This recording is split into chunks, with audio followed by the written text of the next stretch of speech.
तो वो essential item है कि वहाँ से सरकार की आमदनी नहीं हो रही, तो एसेंशियल वर्ड का मीनिंग सिखा रहे थे हम कि एसेंशियल का मतलब नेसेसरी है, जरूरी है। तो वो अमीनो एसिड जो जरूरी है, अमीनो एसिड पहली बात तो हमारे लिए जरूरी क्यों है? हमारे लिए अमीनो एसिड जरूरी क्यों है? प्रोटीन बनाते हैं भाई, कि बॉडी में जो प्रोटीन बनता है वो अमीनो एसिड की हेल्प से बनता है, अमीनो एसिड की वजह से बनता है। तो कुछ प्रोटीन या कुछ अमीनो एसिड्स हमारी बॉडी सेल्फ सिंथेसाइज करती है, खुद बनाती है उस चीज को लेकर। कुछ अमीनो एसिड बॉडी नहीं बना सकती, उसका क्या करेंगे? उसको बाहर से लेना पड़ेगा। भाई जो चीज अपने आप बॉडी में बन रही है तो वो तो हमारे पास ठीक है कि अपनी बॉडी अपने आप बना रही है। बहुत सारी चीजें जो बॉडी में नहीं बनती है उसको हमें बाहर से लेना है। बाहर से कहाँ से लाओ? जो हम खाना खाते हैं, जो हमारा डाइट का हिस्सा है, हमारी दिनचर्या क्या है कि हमारा भाई किस तरह का फूड हम चूज कर रहे हैं, खा रहे हैं, उससे रिगार्डिंग। तो एसेंशियल अमीनो एसिड्स वो अमीनो एसिड्स हैं जो हमारी बॉडी के लिए चाहिए भाई, जरूरी हैं, जिनको बॉडी नहीं बनाती है। मिस्टर देविंदर, जिनको बॉडी नहीं बनाती वो एसेंशियल है, वो चाहिए डाइट के लिए। और जिसको हमारी बॉडी बना सकती है, बना रही है, वो कैसे हैं? नॉन एसेंशियल है, उनको भोजन में रखना जरूरी नहीं है। तो एसेंशियल अमीनो एसिड की डेफिनेशन क्या हो जाएगी? those amino acids which are not synthesized by our body and necessary to take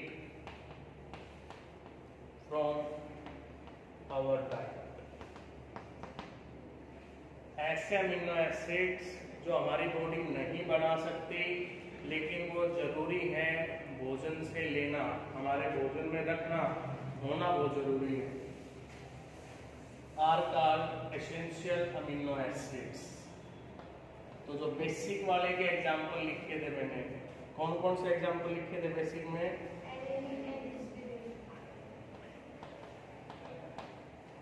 histidine, और भी काफी एग्जाम्पल है भी, दो तीसरे लिख रहे, कम से कम दो याद करो। टोटल 20 अल्फा अमीनो एसिड्स हैं, 20 उन 20 में से एसिडिक भी आ रही है, बेसिक भी आ रही है और न्यूट्रल भी आ रही है आपके पास। तो बेसिक वाले में जो एग्जाम्पल लिखा था वो एसेंशियल के एग्जाम्पल में है, तो आपको बेसिक का भी याद हो गया और साथ में आपको एसेंशियल का याद हो गया। तो एसेंशियल अमीनो एसिड्स आपके पास वो हैं जिनको बॉडी सिंथेसाइज नहीं करेगी, उनको नेसेसरी है भोजन से लेना, डाइट से लेना, वो आपके पास एसेंशियल कहलाएंगे। अब मैं किसी से पूछ लूँ नॉन एसेंशियल, तो बता दोगे? एसेंशियल में क्या था? भोजन से लेना जरूरी है डाइट से, कि बॉडी सिंथेसाइज नहीं करती। नॉन एसेंशियल की बॉडी सिंथेसाइज कर देगी, वो जरूरी नहीं है। तो डेफिनेशन क्या हो जाएगी नॉन एसेंशियल की? Those amino acids which are synthesized by our body and not necessary to take from our diet, कि जिनको हमारे भोजन से लेना जरूरी नहीं है वो आपके पास नॉन एसेंशियल्स कहलाएंगे। एग्जाम्पल जो एसिडिक वाले में लिखा था, न्यूट्रल वाले में लिखा था, वो नॉन एसेंशियल के एग्जाम्पल लिखे थे मैंने वहां पे। Glutamic acid, aspartic acid, glutamic acid है, एस्पार्टिक एसिड है, नॉन एसेंशियल के अंदर आएगा। ग्लाइसिन, प्रोलीन नॉन एसेंशियल में आएगा। तो वो एग्जाम्पल इसी तरीके से लिखे गए थे कि ताकि आपको वो न्यूट्रल और वो भी याद हो जाए और ये नॉन एसेंशियल में भी आप लिख सको, और इसको आप बेसिक वाले के साथ रिलेट करके लिख सकते हो। तो ये थी टाइप ऑफ अमीनो एसिड से रिगार्डिंग कि अमीनो एसिड्स की टाइप कौन कौन से होंगे। पीछे कार्बोहाइड्रेट पढ़ाया तो उसमें ग्लाइकोसाइडिक लिंकेज पढ़ाई थी, कितना वो ध्यान है भैया अभी प्रेजेंट में? हाथ ऊपर करना एक बार। ग्लाइकोसाइडिक लिंकेज 1 2 3 4 5 ठीक है, चलो हाथ नीचे करो एक बार।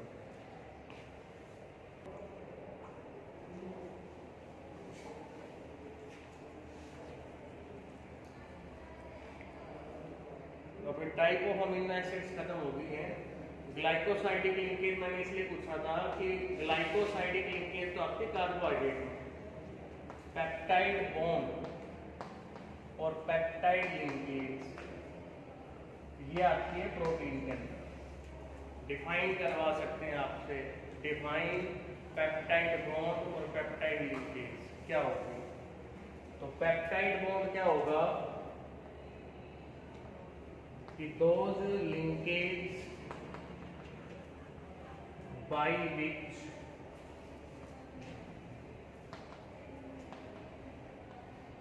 two alpha amino acids join together in a protein,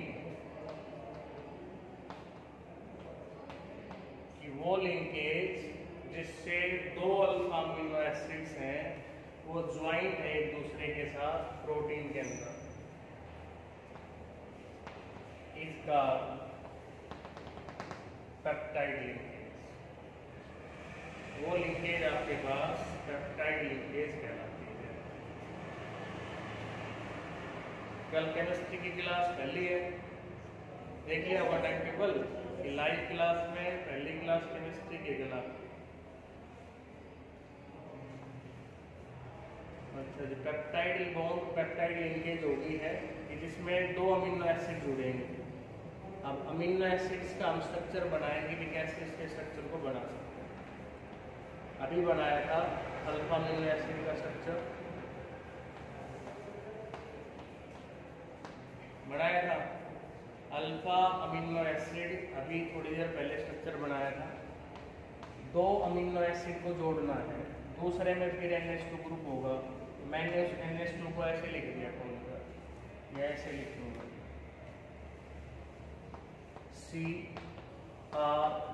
CrCOH।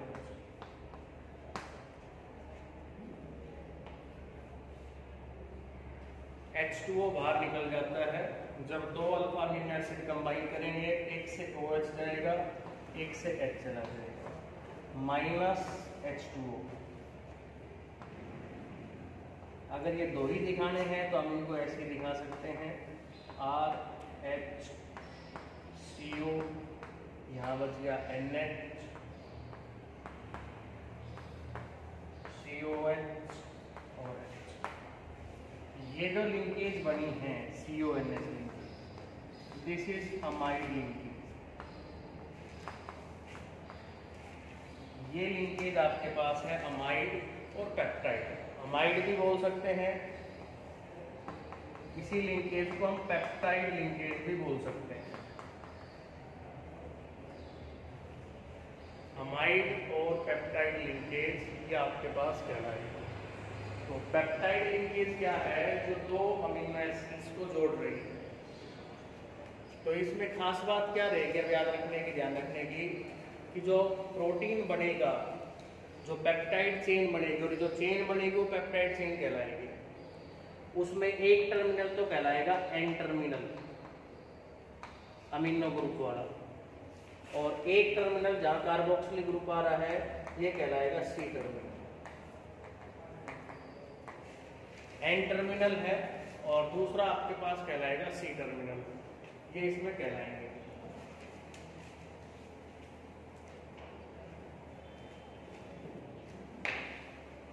तो दो टर्मिनल होंगे सी और एन टर्मिनल अमीनो एसिड्स के अंदर। पेप्टाइड लिंकेज के बाद अगली डेफिनेशन आती है पेप्टाइड की, कि पेप्टाइड किसे कहोगे। ये तो पेप्टाइड लिंकेज थी, अगली डेफिनेशन है कि पेप्टाइड किसे कहेंगे, पेप्टाइड। तो पेप्टाइड में पेप्टाइड लिंकेज, लिंकेज तो इस बॉन्ड का नाम था, उसको अमाइड लिंकेज बोल देते हैं। पेप्टाइड मॉलिक्यूल, ये जो मॉलिक्यूल बना है दो अमीनो एसिड के कंडेंस होने से जो मॉलिक्यूल बना है, उस मॉलिक्यूल का नाम है, क्या नाम होगा, पेप्टाइड। तो छोटा सा डिफरेंस है पेप्टाइड लिंकेज में और पेप्टाइड के अंदर लिंकेज तो उस बॉन्ड का नाम है CONH बॉन्ड, जो दो को जोड़ रहा है। और ये जो पूरा मॉलिक्यूल बन गया है ये आपके पास क्या कहलाएगा, पेप्टाइड कहलाएगा। तो पेप्टाइड की डेफिनेशन क्या हो जाएगी कि those molecule which form by condensation of, those molecule which form by condensation of NH2 group of one amino acid and carboxylic group of other amino acid.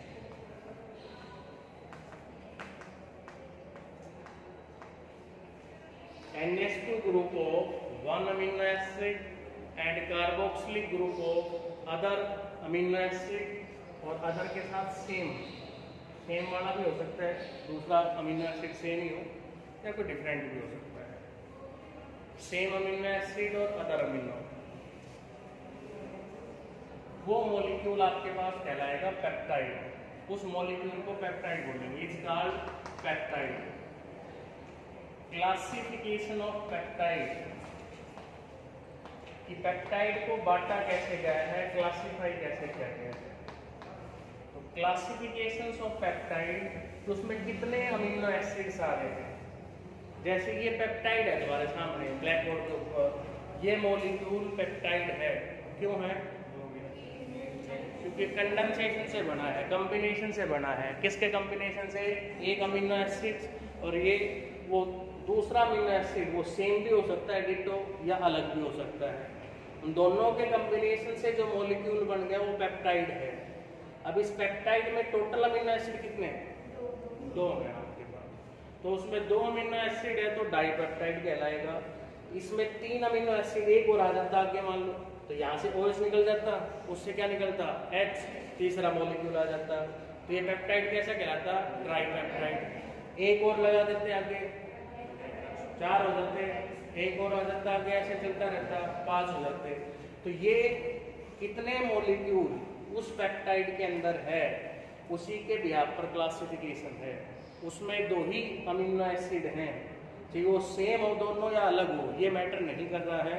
Matter ये कर रहा है कितनी संख्या है, नंबर क्या है। तो वो आपके पास पेप्टाइड कहलाएगा। Dipeptide, oligopeptide, polypeptide. तो क्लासिफिकेशन है आपके पास इसकी पेप्टाइड की, ओलिगोपेप्टाइड, और एक आपके पास कहलाएगा polypeptide. What is the difference between peptide and protein? What is the difference between peptide and protein? आप प्रोटीन पढ़ रहे हो, प्रोटीन आपने पढ़ा, क्या डेफिनेशन थी? Polymer of alpha amino acids, उसके पॉलीमर। पॉलीमर का मतलब बहुत सारे अमीनो एसिड, बहुत सारे। और पेप्टाइड में भाई 2 भी हो सकते हैं, 3 भी हो सकते हैं, 4 भी हो सकते हैं। प्रोटीन होगा तो क्या होंगे? बहुत सारे होंगे। और पेप्टाइड होगा तो 2 में भी काम चल सकता है। समझ रहे हो बात? तो ये डिफरेंस है कि ये क्वेश्चन आपके माइंड में होना चाहिए। What is the difference between peptide and protein? Protein भी अमीनो एसिड से मिलकर बन रहा है, पेप्टाइड भी किससे मिलकर बन रहा है? अमीनो एसिड से। तो दोनों में अंतर क्या बताऊं मैं? तो दोनों में अंतर ये बताऊंगा कि प्रोटीन है तो फिक्स है, प्रोटीन के अंदर अमीनो एसिड क्या होंगे? बहुत सारे। बहुत सारे कितने लिए सर? 100 से ऊपर। 100 से ऊपर अमीनो एसिड होंगे, जनरली वो प्रोटीन होता है 100 से ऊपर वाला, ठीक है। और पेप्टाइड में 2 भी हो सकते हैं, तुम्हारे सामने एग्जांपल है, 2 भी हो सकते हैं इस चीज को लेकर। समझ में आ रही है बात सारों के? तो अजय कुमार अपने को ओलिगोपेप्टाइड लिखना है भाई। ओलिगो कार्बोहाइड्रेट में भी आया था। तो ओलिगो आपके पास क्या है? फ्यू, कुछ। तो ओलिगो का मतलब था 2 से 10, यही होता था उसमें भी, ये लिखते थे ना। तो यही बात यहाँ लिखते हैं। ओलिगोपेप्टाइड क्या होंगे? ओलिगोपेप्टाइड क्या होंगे? Those peptide which contain 2 to 10 amino acid. कि जिनमें 2 से 10 अमीनो एसिड्स होंगे वो आपके पास ओलिगोपेप्टाइड कहलाएंगे। हो गया। पॉलीपेप्टाइड, पॉली में लार्ज नंबर, मतलब 10 से ज्यादा जो आ जाएगा उस चीज को लेकर।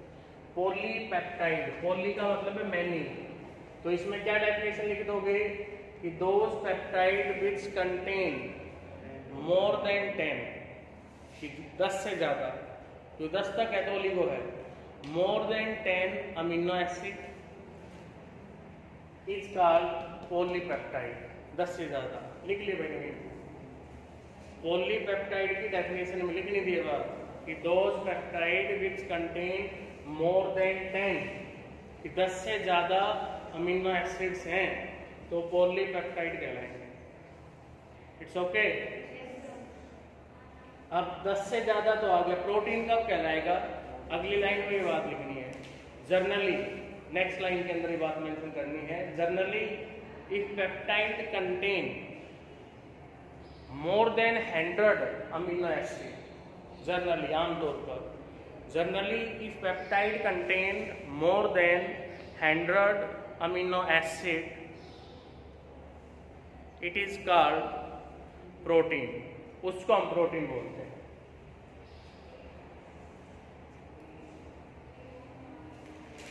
ओके, तो एक्सेप्शन भी है, एक्सेप्ट कि एक प्रोटीन है जिसमें क्या होना है, कौन सा है?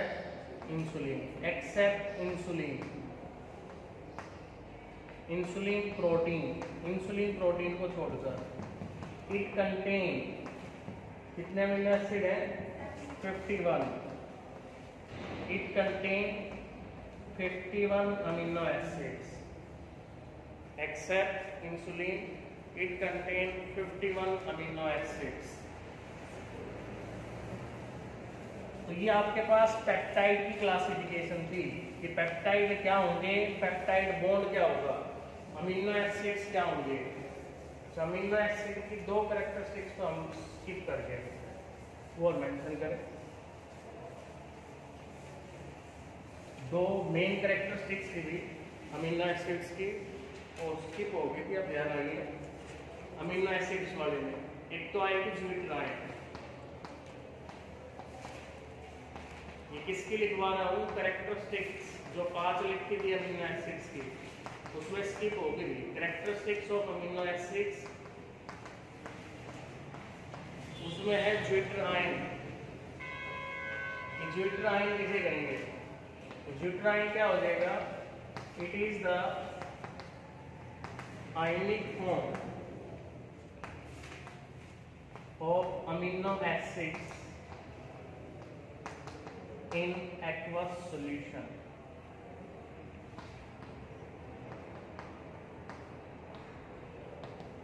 Is called ज्विटराइन। कि जब हम अमीनो एसिड्स को एक्वस सॉल्यूशन में लेंगे, वाटर में लेंगे, अमीनो एसिड का स्ट्रक्चर बनाना आना चाहिए भी। स्ट्रक्चर क्या बनेगा आपके पास?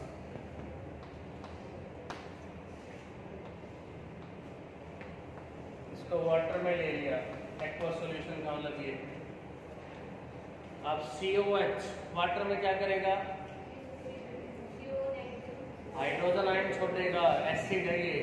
NH2 बेस ये एक्सेप्ट करेगा, ब्रोंस्टेड बेस है, it accept the hydrogen ion.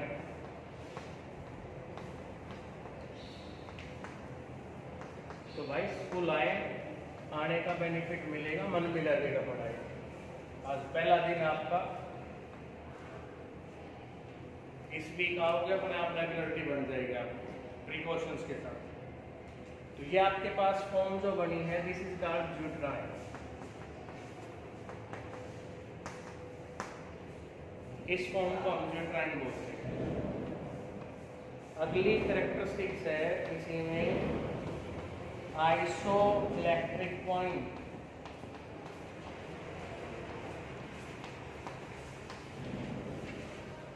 Isoelectric point क्या होगा आपके पास? किसे कहेंगे?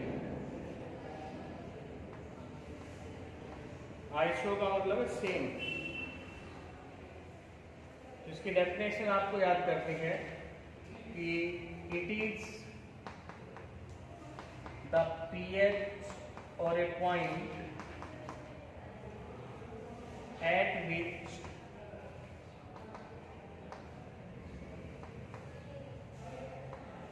no migration of alpha amino acid कि आइसोइलेक्ट्रिक पॉइंट क्या होगा, it is the pH or a point at which no migration of alpha amino acids कि अल्फा अमीनो एसिड माइग्रेट नहीं होगा, मूवमेंट नहीं होगी towards opposite charge electrode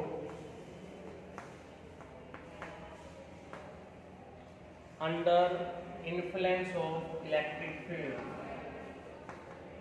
under influence of electric field.